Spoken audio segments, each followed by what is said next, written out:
Make no mistake about it. This is the criminal industrial complex coming to a neighborhood near you.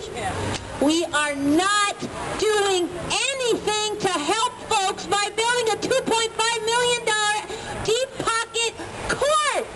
Right. We wanted to help people. We'd be housing folks and supporting the service providers who are already out there doing things. Interestingly enough, Poor Magazine's being evicted right down the street because we live in ground zero. We do in ground zero of the Tenderloin redevelopment.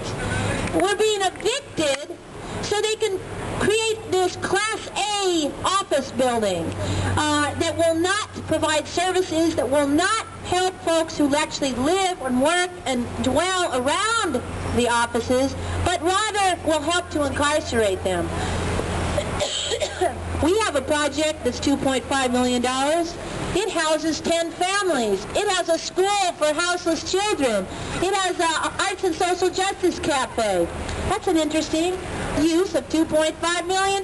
If you ask me, I think that makes a lot more sense than a court that adjudicates against people for the sole act of being poor. Once again, make no mistake about it. This is not helping people to adjudicate against them. Crimes against humanity. So I'm going to ask one of our scholars who's a disabled vet to come up and give us one of our last words from Axis of Love. Give him a big round of applause. Member of the Axis of Love. This so-called justice system is very unjust. All we have to do is learn from examples in the past, separate and unequal.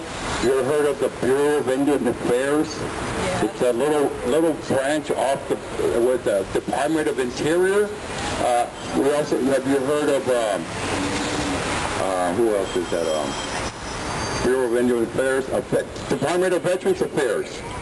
We don't have access to federal courts, but terrorists have access to federal courts. How much more insulting can you get? We lay our lives down, some of us don't come back, and we're slapped in the face with this injustice. So we don't need any more separate and unjust court systems. 30% of the homeless people are supposedly veterans, disabled veterans. Apparently, the Veterans Administration can't take care of their business. The United States Congress, about 6 years ago, had to pass a law telling the Veterans Administration that they have to help veterans. So when you see veterans laying around on the street that are supposedly defending us against the evildoers, right? We know who the real evildoers are. But anyway, the thing is that we need to stop this abuse of our people.